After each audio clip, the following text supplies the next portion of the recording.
Okay, let's go ahead and get started. Welcome, everyone.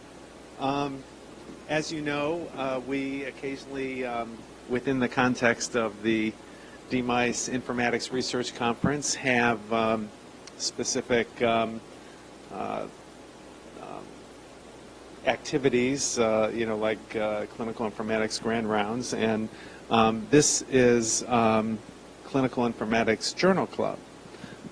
So our speaker today is one of our clinical informatics fellows, Thomas Frohwein, who is in his first year of the fellowship and is going to present on a paper that was published in JAMIA. Actually, he pointed out to me, I didn't realize this, but In-Ho Kim, one of our former fellows, was a co-author of this paper. Thomas, I'm not going to pronounce the German correctly. He's originally from Germany and went to medical school at Charité Universität Medizin, close enough, Berlin. And then he came to the United States where he did a residency in internal medicine at Lincoln Medical and Mental Health Center. And now he's pursuing training in clinical informatics. So go ahead.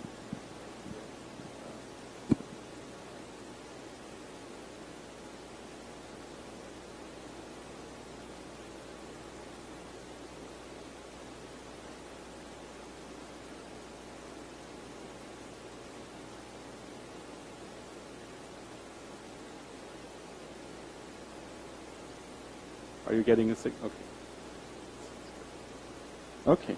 So, and I was then looking, I was wondering what the best ways to find an article. I looked at JAMIA, since that's like the core publication, and amongst the articles that were displayed there readily, there was some editor's choice articles, and this one actually stood out to me. Because, like, just looking at the title, this is, I felt, like one of the fundamental questions that we've been thrown into with the whole development that has happened from transitioning from paper-based records to electronic medical records. And so I'm going to talk about this. And my plan was, we have, I think, an hour. My plan was to talk roughly 30 to 40 minutes and leave some time for discussion of the topic.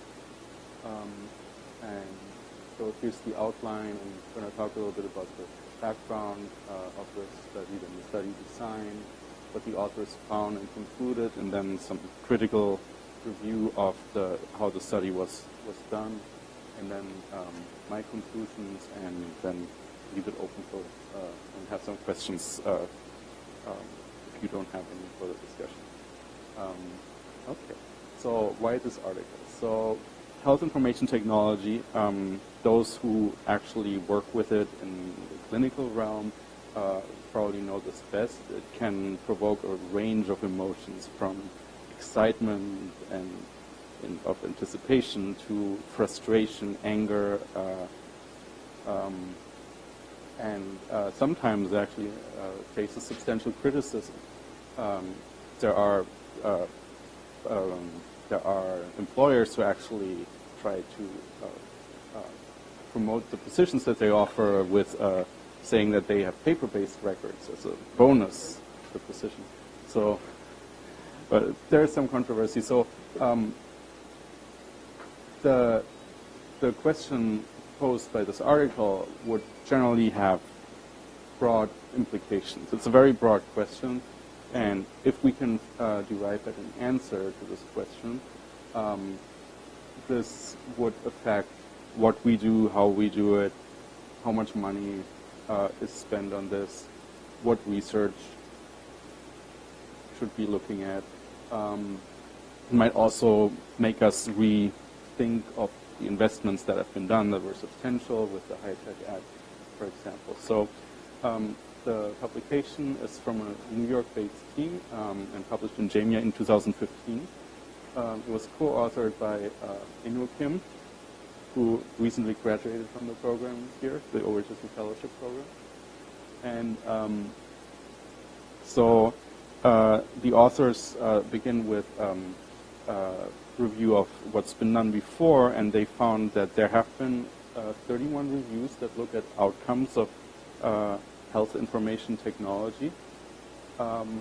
But those 31 reviews, they are generally isolated to specific technologies, most commonly clinical decision support, an isolated clinical setting, inpatient or outpatient, and they look at specific outcomes, and most of them actually looked at adverse drug events, and the findings were generally mixed. So overall,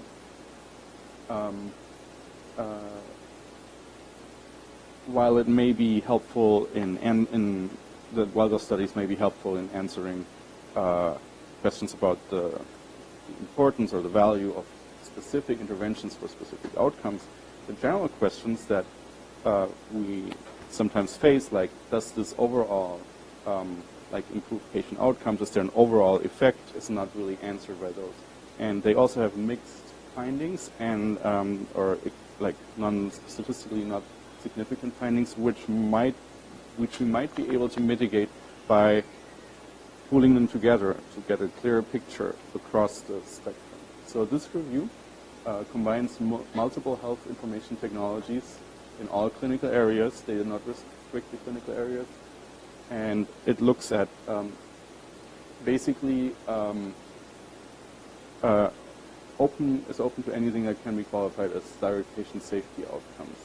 And they point out that it's the first of its kind. There is no other review that tries to address this question before. So next I want to talk about the study design and how the authors went about it.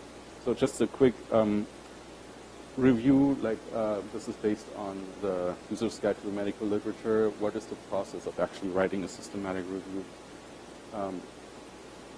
You formulate a question and determine what are eligible articles to go into your review.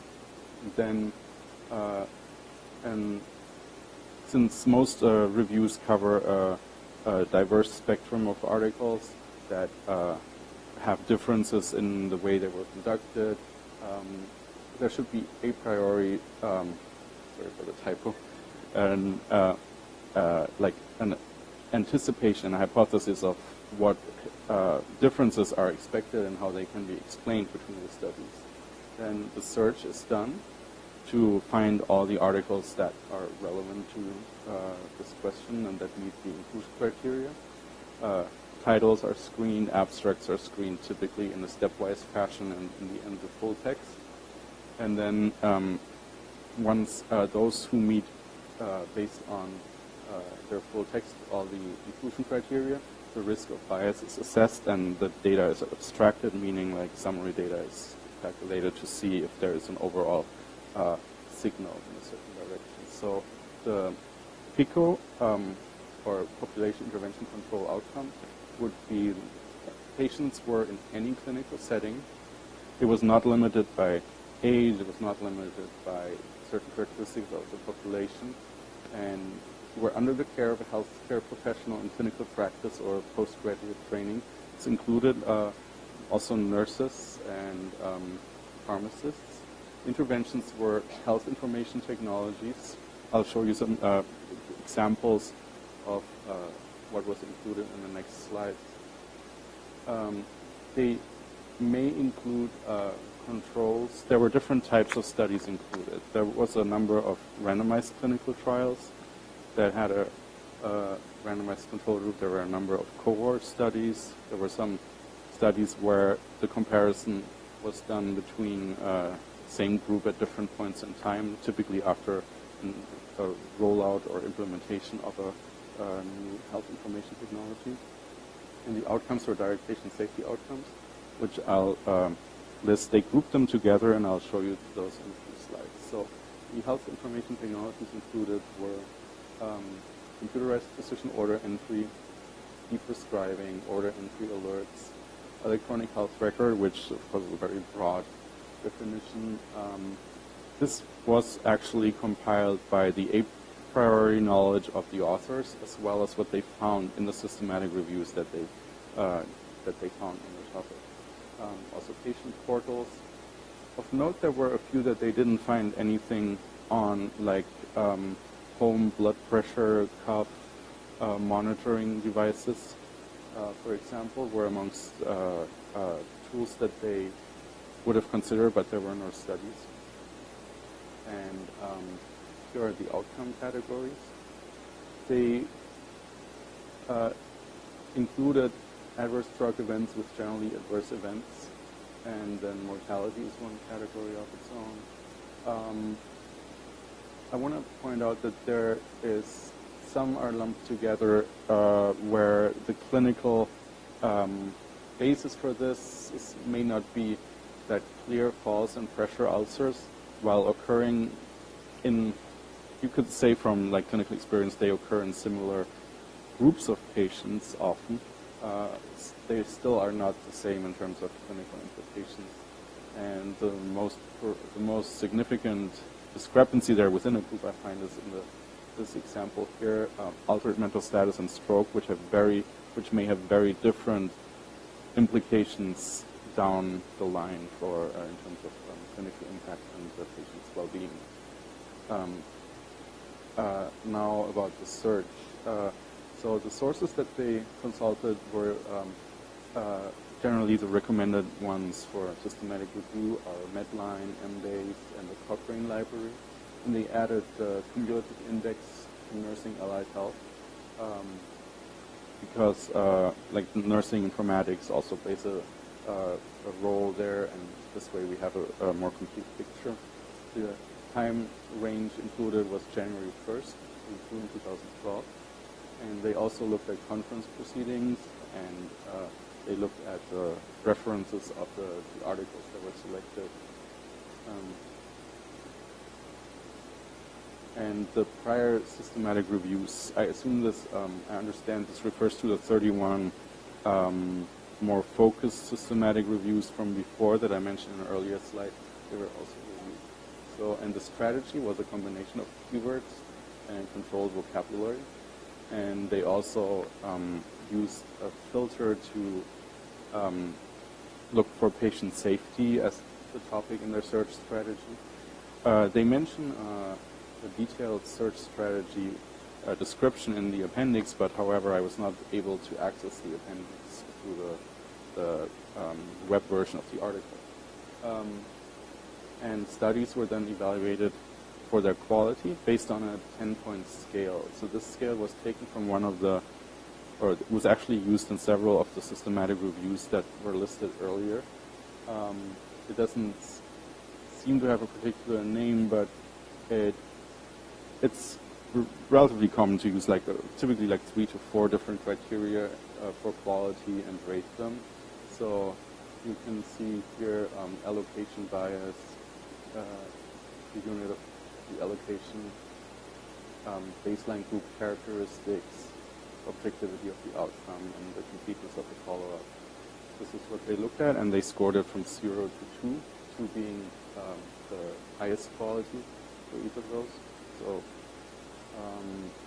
and then a subgroup analysis was planned for those who had positive results, meaning an improvement in patient outcomes, those who had mixed or non-significant results, and a separate subgroup analysis of randomized controlled trials because they have the highest quality of evidence generally.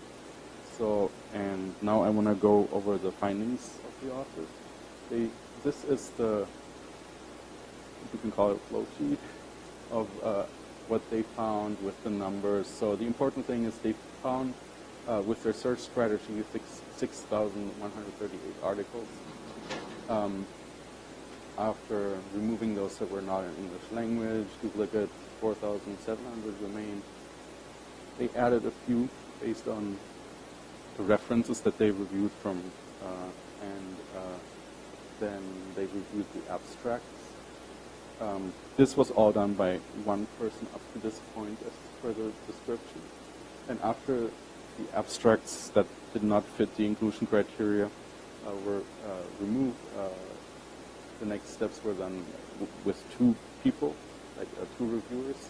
There was the full text review, of 135 remaining articles, and so then they looked for they decided which ones to keep by consensus. Overall, the reviewer agreement was relatively high, 90.4% chance corrected, and for the quadratic weighted kappa, 88.9%. So, and here's a descriptive analysis of what they found.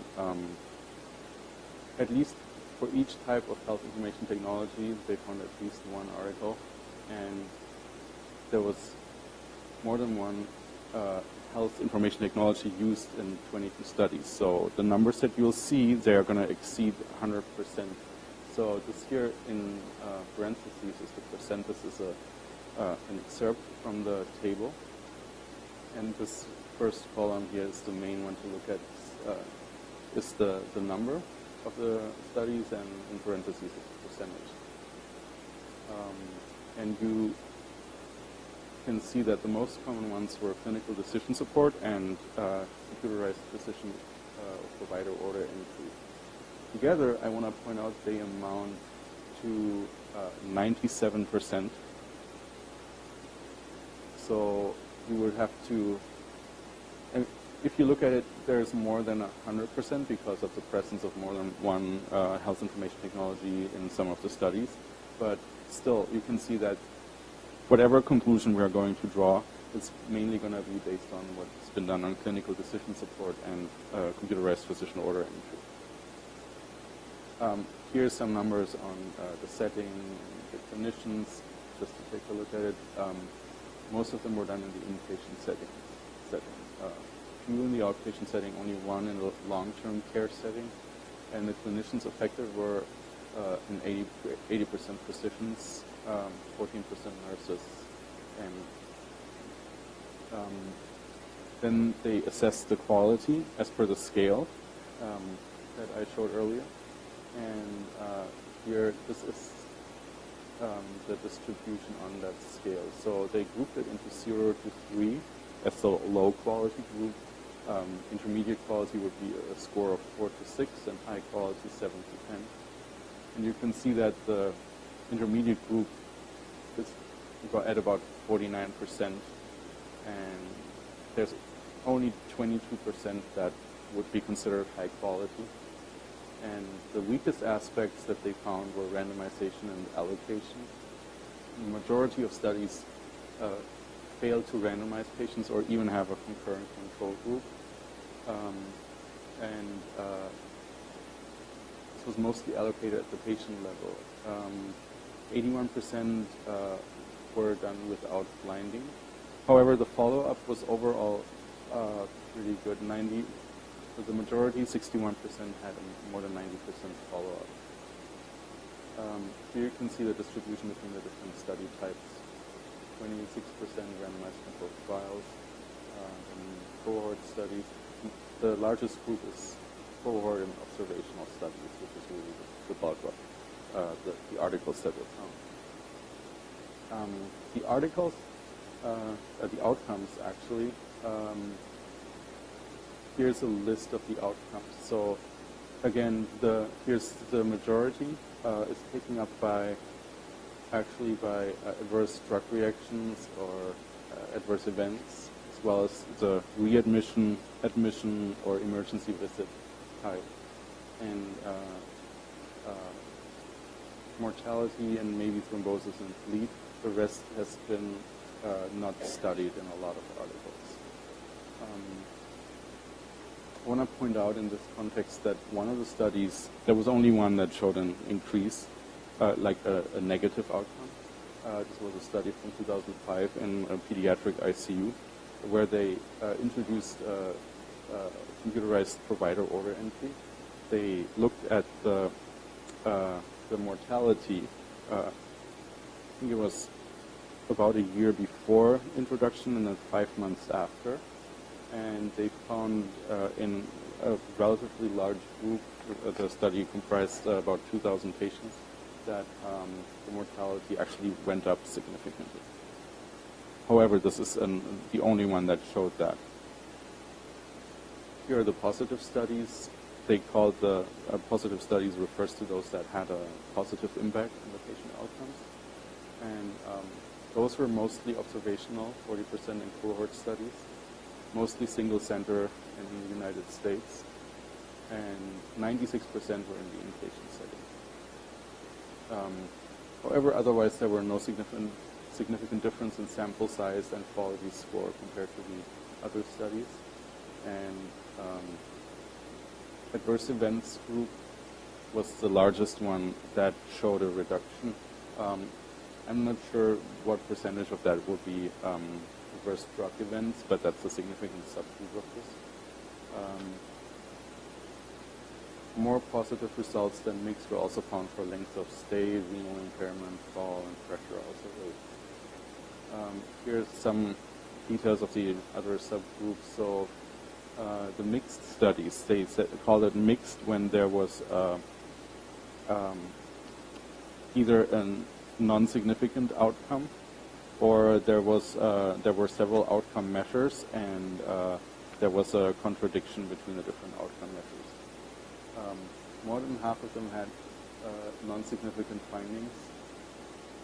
This is that group, and yeah, this is the other group where the secondary patient safety outcomes were positive, but the primary one was negative.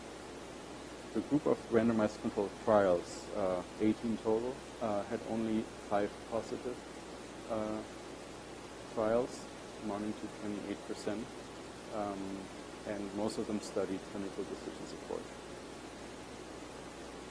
The authors concluded, after looking at the results, that most studies showed mixed or non-significant results, which is not unexpected based on the more focused reviews that they had seen before. There's a paucity of outpatient studies and a paucity of randomized controlled trials. They also say that large studies are needed because of relatively rare health IT modifiable outcomes. This is something where I think it depends on the type of health information technology, but they're making a case here for larger sample sizes. And they also state that one barrier to research might be the high cost to purchase health information technology. However, if you compare that to the development of research and development and eventually like study and marketing of something like cancer drug development, those costs are, I think, only at a fraction of that. I could be wrong. Clinical decision support is the most commonly studied, and the reasons for that are probably that it's easy to randomize and it's easy to apply across different centers.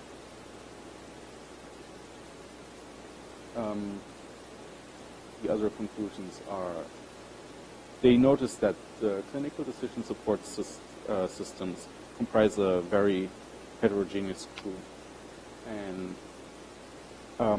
a better nomenclature for health information technologies might actually enable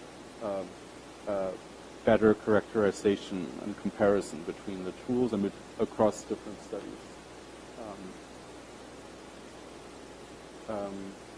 There are only a few studies for a lot of the other health information technologies.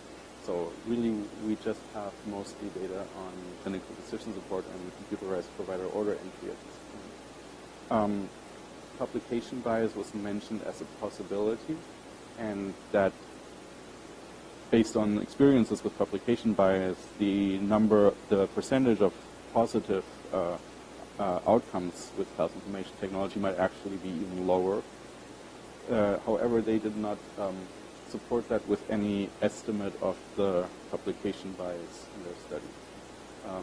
They note this, furthermore, that many aspects are vastly understudied of health information technology because, as you all probably know, health information technology is far more than clinical decision support and computerized provider order entry. And at this stage, it's unclear which types of health IT have a better impact of care on patient care.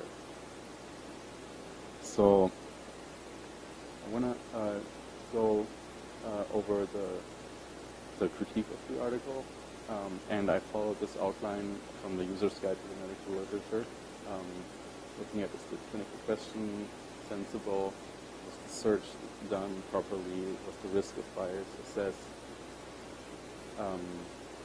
was the difference between the studies explained, are the results applicable for the clinical realm, and are they reproducible, and is the confidence in the effects addressed. So this here, I think, is actually a big point in the study. While I think that the question is probably on a lot of people's minds, and it's an important question to ask, the question is probably too broad, at least in comparison to what we have in terms of literature at this point, which is still an evolving field, and they have a graph in the article which shows that the number of publications has been steadily increasing over time.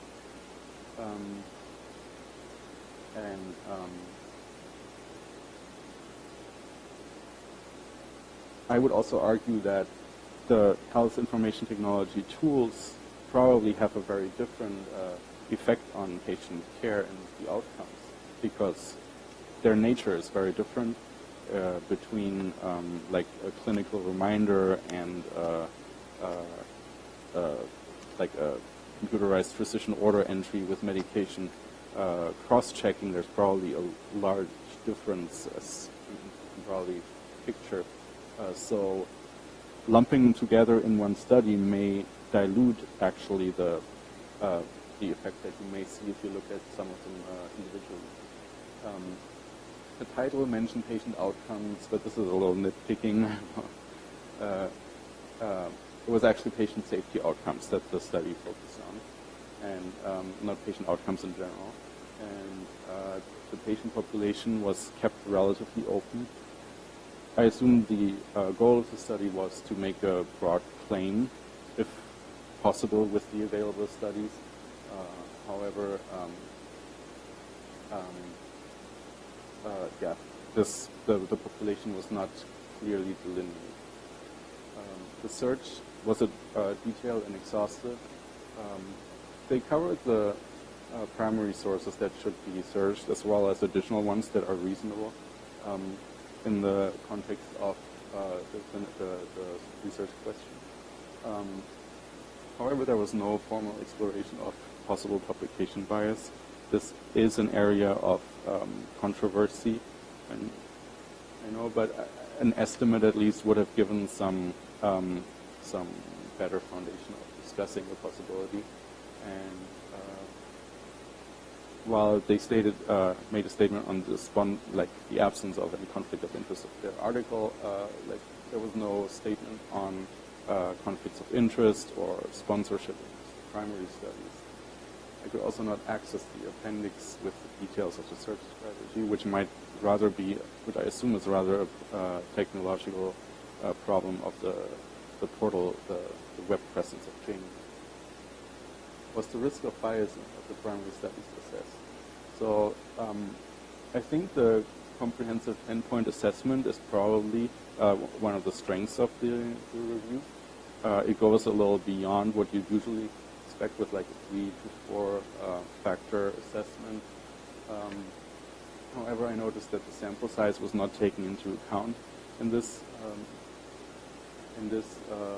10-point assessment, and there were large variations in sample size, from like a few dozen to 20,000 study subjects. Did the review address possible explanations of between study differences? So there was a detailed analysis done of certain subgroups. It's unclear. I assume they were determined a priori. And did the review present results that are ready for clinical application? So here we don't really have,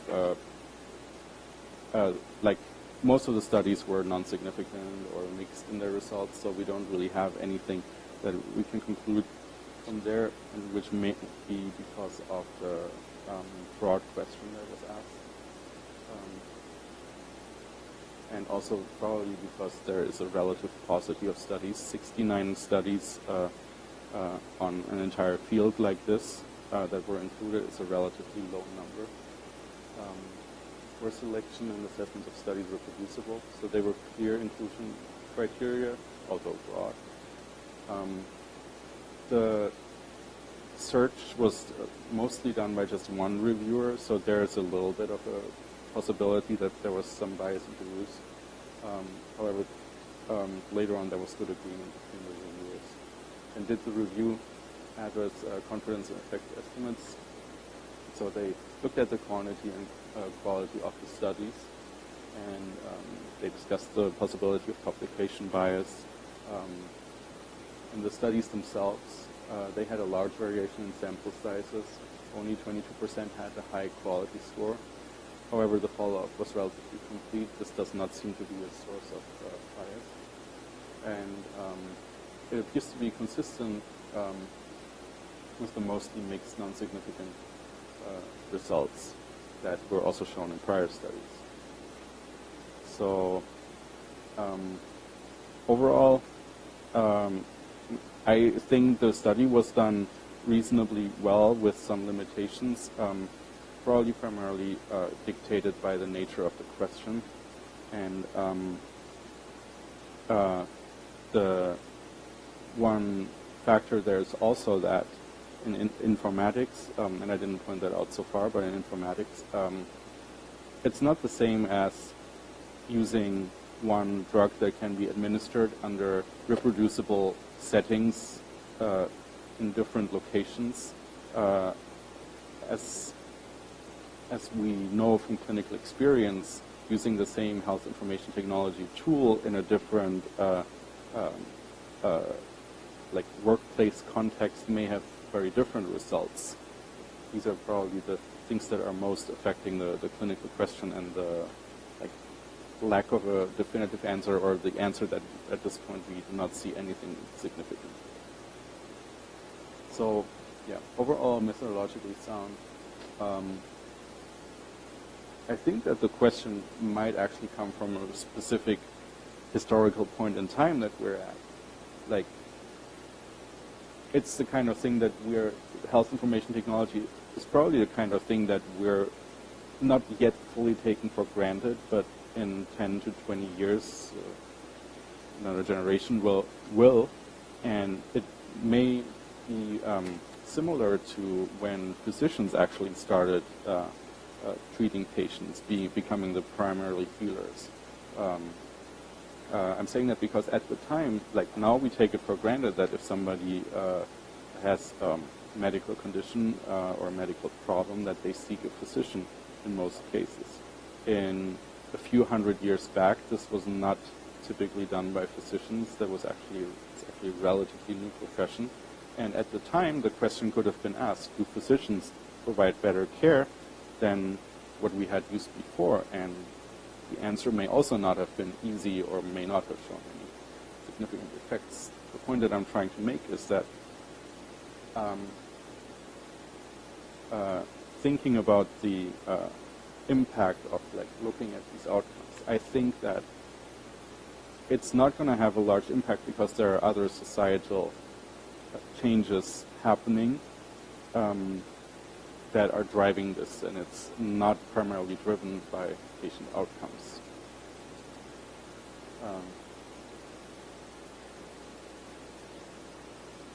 So I conclude also that it's likely easier at this point to make determinations if you focus on more specific research questions, narrower setting, specific intervention.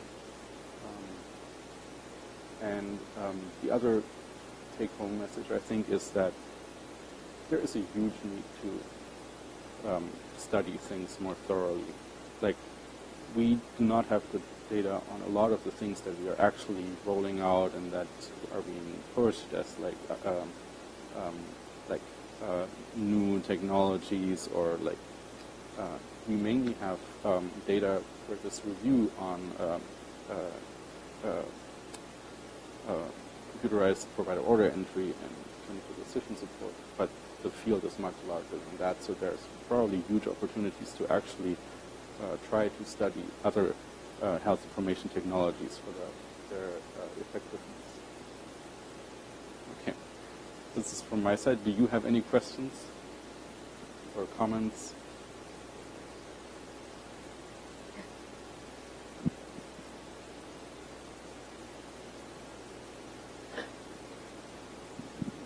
I had a question about safety culture. Was there a discussion about safety culture as a confounding variable, or did any of the studies report on the safety culture of the organization along with their findings? No, there was no discussion of the safety culture in the primary article, and not that I did not get to review all the primary studies, but that did not seem to be a focus.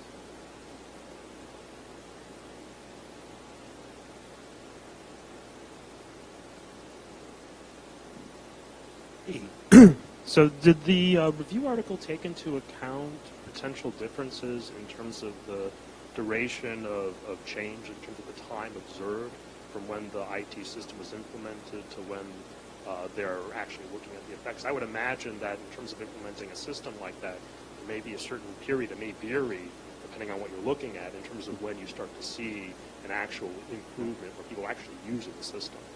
That's a very good point. I'm going to pull up the table. Actually, it's a long table of the studies, and it's not easy to see in this view here. But a lot of people publish these things sometimes. There is, in those parameters, there's a large variability between the studies. And often it's not reported here. Study period months is probably the closest what you can glean from this table.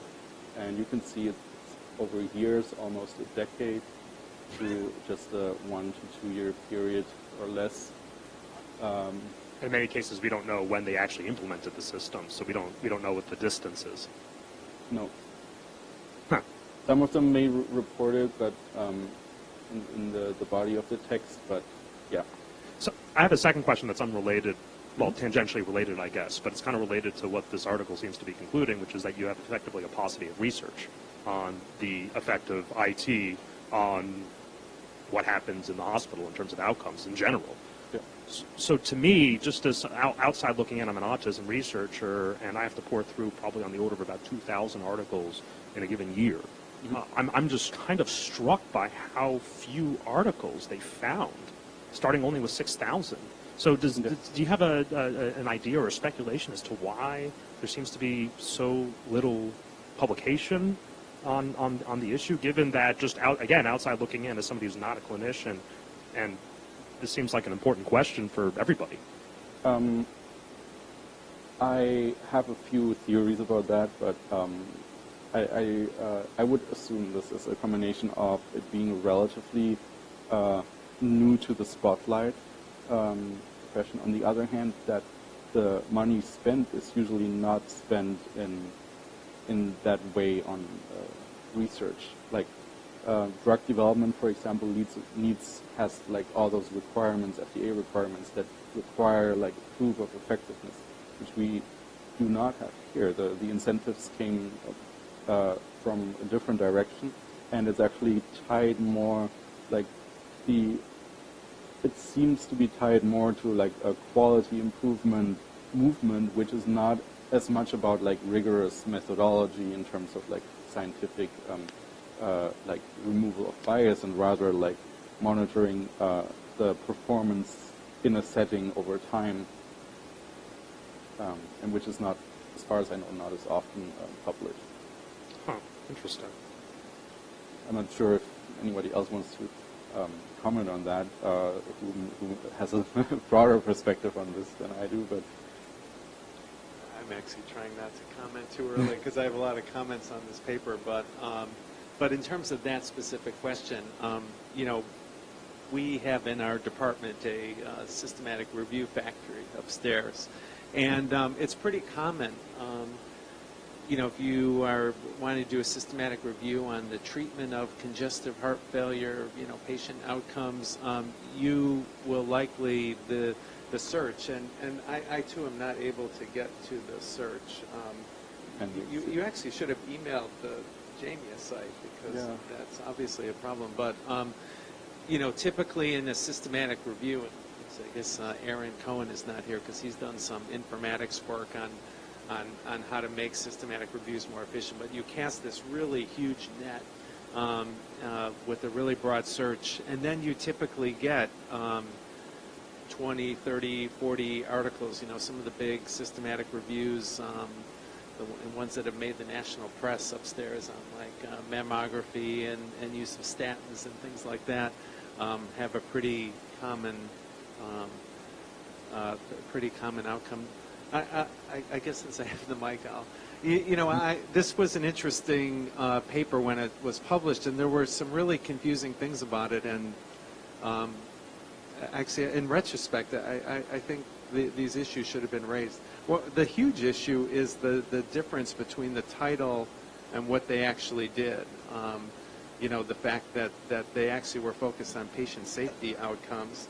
And in fact, I mean, they're, again, I remember looking at it at the time and wondering, but, there's not, for example, some of the David Bates studies looks like they didn't make it into their inclusion criteria, which is kind of surprising. And then, this focus on patient safety outcomes is a little nebulous too, because there are, there's many other kinds of outcomes as you talk about.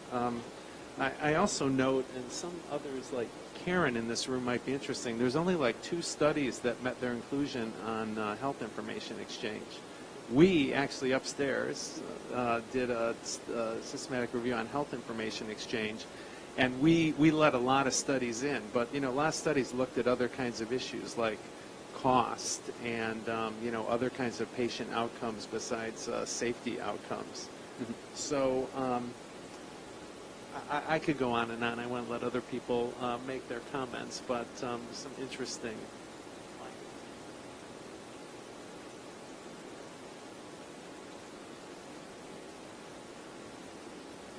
So I just wanted to add 2 thoughts.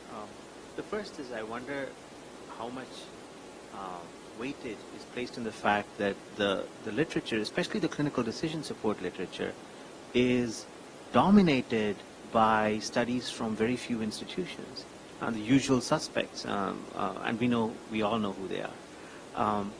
And I think that fundamentally changes the nature of a literature in a systematic search when the skew is so much towards just 3 or 4 institutions, the Brighams, the Regan Streets, that have published so extensively on this.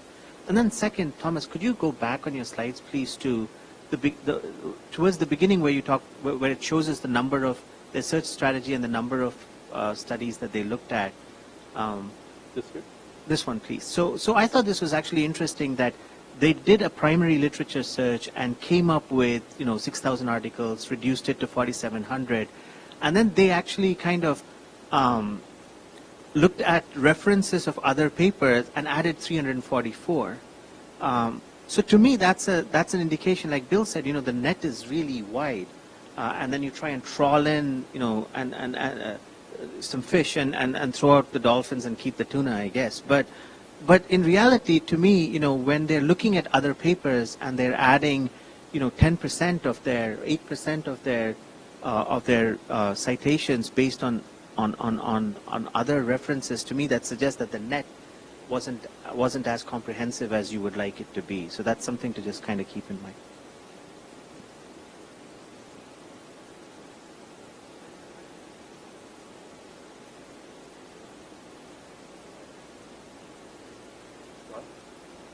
Oh, I have no frontal lobe, so I often just.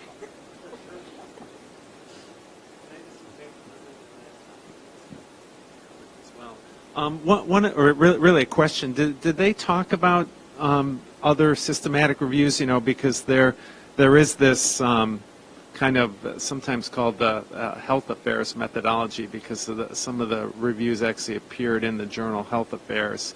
I mean, the conclusions from those studies were a lot more positive, and I'm not actually necessarily saying that their conclusions are wrong here.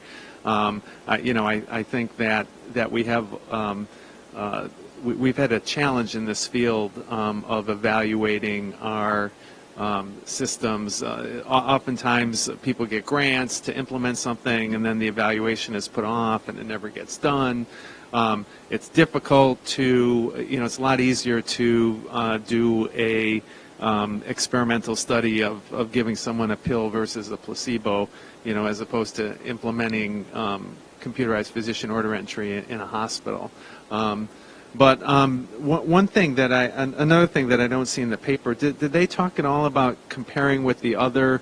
Because there have been these systematic reviews dating back to the one by Chowdhury and Bunton, and then the fourth was by Spencer Jones. And those reviews kind of painted a positive picture, although some people argued that positivity was actually a little bit unjustified.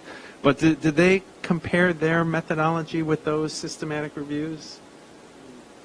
They did not, except for the grading of the quality of the articles.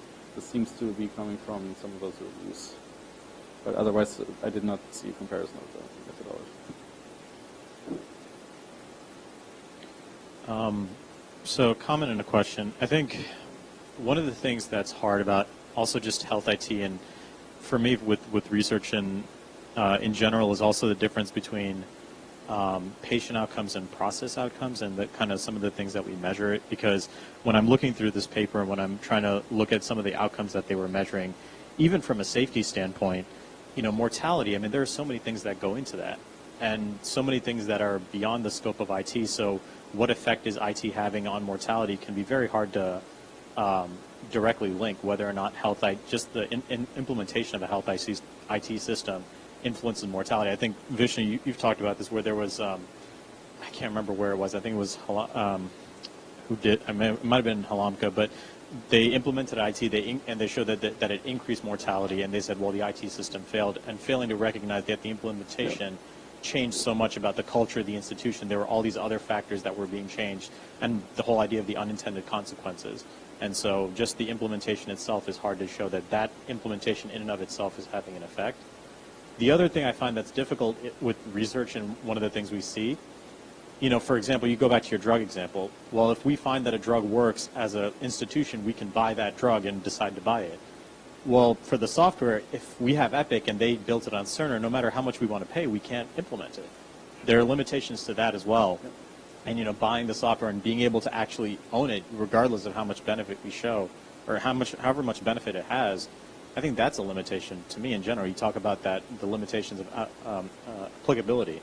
And to me, it's hard when you say that this software was a proprietary software, or this software only works on this system. Those are some limitations I see when I research, or when I just read about these kind of studies. The question I have for you, maybe as a group, is how do these studies take into consideration the fact that health IT is iterative in nature and goes through version control, and what happens when the software is implemented, but then they do version 2 and version 3? How do you then determine the effect that has on the same thing that you were measuring? Well, there would probably be separate studies. As far as I know, they have not looked at longer. They've done either case intervention control group division concurrently, or they looked at the same group at 2 different points in time. But yeah.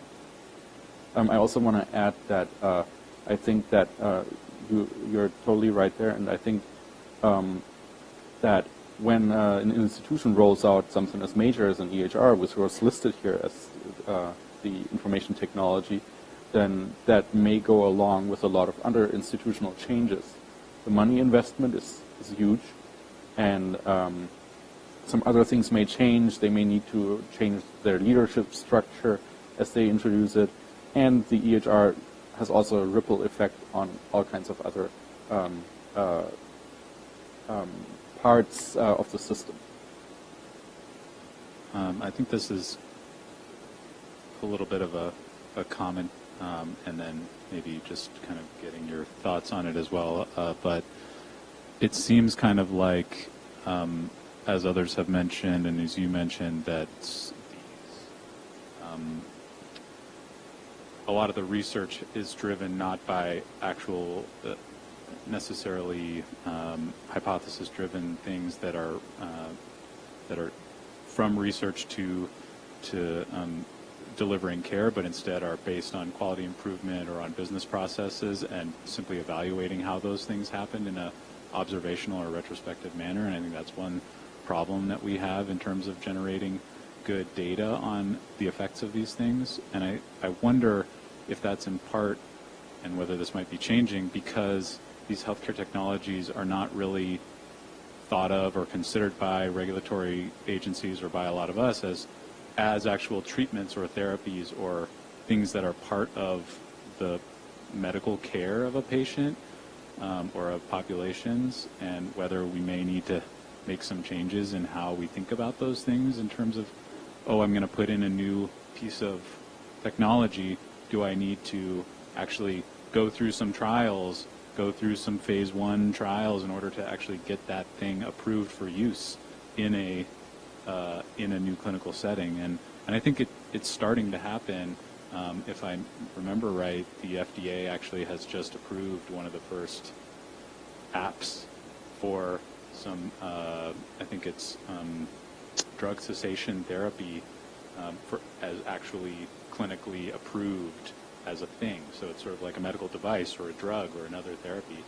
And we may need to kind of go down that route in order to start having more rigorous evaluations of new things within the health IT sort of space.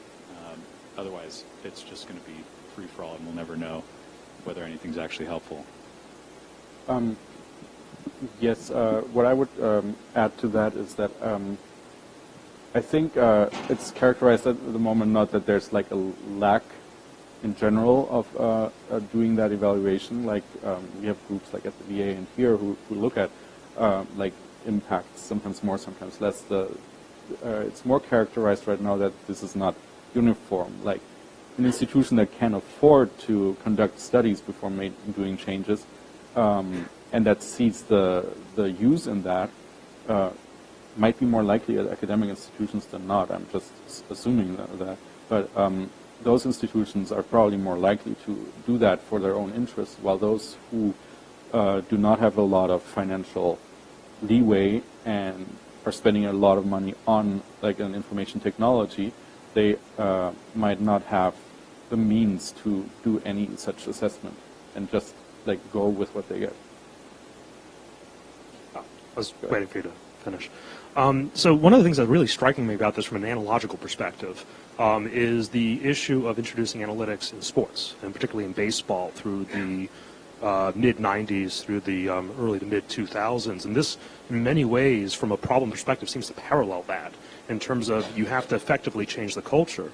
The downside that I'm starting to realize, and that may be affecting why you don't have quality science, is that there's no real innate incentive to do this from the perspective of the hospital. So in the case of baseball, for example, what really spurred the Moneyball, quote unquote, or analytics movement was teams winning, because teams could win and make money as a result of it. Here, the incentives are a lot murkier in terms of whether you should implement it. That makes the case for pushing it a lot harder as a result. So I'm wondering if that may be driving somewhat what I'm seeing as kind of a murky, low interest in terms of really being able to do this as rigorously as possible and implement good standards and practices to make sure that people are doing this right. Yeah, I agree. There is not really a defined standard or to compare how different hospitals perform. So there are some ways, but... So I had a thought about this, which is that, it's a resource problem to some extent. So if you have big hospitals or big institutions, they can do this. So if you have a network, so you can shunt information from lower clinical settings or clinical settings that don't have that capacity to clinical settings that do have that type of research capacity, you could start getting some handle on that data. I think your points are well taken, but just to add some perspective, though, one is that, there's no question I don't think anyone, even the most rigorous defenders of IT and healthcare, would argue that there have not been enough studies. But on the other hand, sometimes the FDA approves drugs after a clinical trial of 1,000 or 2,000 patients, and then it's given to millions. So we're not necessarily unique in that regard. In terms of incentives, I mean, people do have incentives. Informatics researchers have incentives for their systems to do well, so that when they go back to the NLM or AHRQ for the next grant, they'll get it, or they'll have shown that they did so successfully. I think that hospitals and clinicians probably have some incentives too. I mean, they want to do what's best for their patients, but I also, again, coming back to something I said earlier, and again, this isn't really an excuse for anything, but as one who has done systematic reviews, actually not only of health information exchange but telemedicine over the years, the outcomes are multifaceted, and the EHR or CPOE, whatever, is only one tool that may or may not get you to do the right thing. So that's why, and a few people have talked about the cultural differences in hospitals and things like that. Those things are huge, but it's different in every place. Again, it's just so much easier,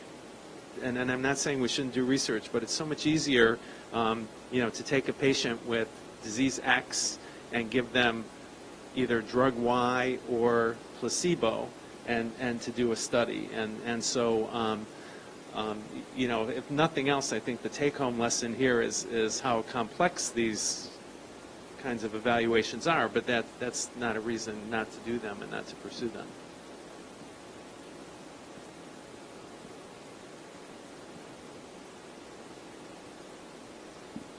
So this is really a question for Thomas, but also I think for Bill and Karen, which is, we've read so many of these studies now that have tried to prove one way or the other that EHRs affect outcome. And most of these studies, whether they're analyses like these or others, fall flat. I mean, they don't provide us with a definitive answer to the question. So knowing that this is a complex socio-technical issue and that there are many parameters associated with this, and that when you study these complex socio-technical systems with emergent properties, it's tough to show outcomes, and that many of these studies are retrospective, that look at data that was collected for other purposes, and that's a bad thing. But my question really is, what is it going to take, or what do you think the future holds? What kind of research will then produce the answer to this question that we're trying to ask, which is, what is the effect of EHRs on patient outcomes? How do we actually, where do you think the hockey puck will be 10 years from now? Will we be in a position to make this determination, or is it still going to be an unanswered question in the future, is my question.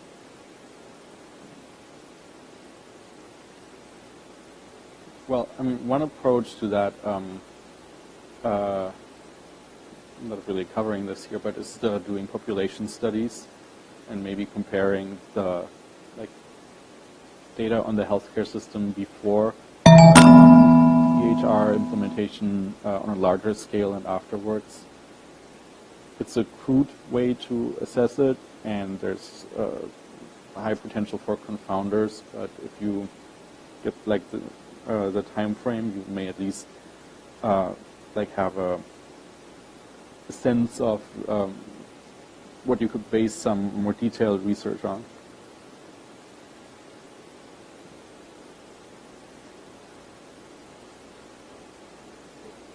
Okay. Okay.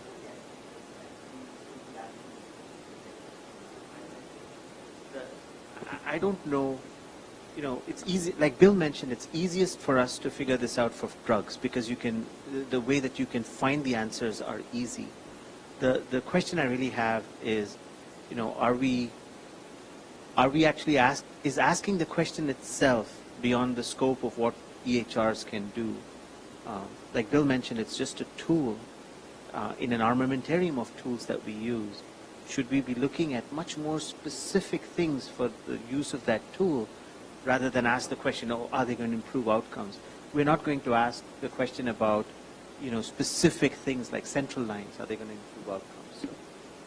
Well, I mean, even for drugs, I mean, this is just my opinion. Like for drugs, it's not that I mean, we say statins reduce mortality, but the effect of that is by lowering cholesterol, which we know that reduces mortality and it has anti-inflammatory. So I think the EHR, when they say it reduces mortality, well, what are the intermediate steps? What are the things in between from mortality to EHR? What are the things about mortality that we know reduce mortality, and how does the EHR affect that? If we ask those questions, I think that is where you can then start to look at the directive effect of an EHR on that element of it. Because even for me, like that abstraction of, mortality, again, that's why I'm saying like length of stay, there's so many things that go into that, but if we break it down into some elements that we know affect length of stay, if we break it down, these bigger outcome measures into smaller things that we know can be broken down or know have an effect on that, then I think we can start measuring what the effect of EHRs is on that. To me, one of the hardest challenges is what is the placebo? What is the placebo of an EHR? We can have an implementation. How do you have the placebo? How do you blind someone? How do you do a double-blinded study? That element that we know is very good at showing cause and effect for what effect, what is this drug or whatever this treatment is, has the effect, and we know that by having double-blinded, randomized double blinding. If we can get through that, if we can figure that element out, I think that could go a long way. If we can't, then maybe there's a different paradigm to look at. I mean, at least that way. But those are my two questions, because again, and that's why I talked about process measures as opposed to outcome measures. Like for example, hand washing. Is it the hand washing itself, or is it being told that you have to wash your hands that had an impact? Is it the type of, is it the fact that you're using alcohol base versus washing your hands, or is it just the fact that you're knowing about it that's making an impact? So that has come up, and so that's why I thought about when I say mortality. When you say mortality, I'm like, well, I mean, mortality is 100% at the end of the day. Everyone's going to die sometime, but like, what are you trying to impact here? Length of stay is like eventually someone's leaving. If you're trying to reduce it, how many different things go into that? I mean, I was just talking to Thomas on the way here. I'm saying, as a doctor, the things that I know reduce length of stay are having good social workers and case managers, not having a good EHR. So, like, I mean, there are so many things that reduce length of stay that's beyond just the impact of an EHR. So, and that's when I say, like, are we even asking the right questions when we're studying some of these things?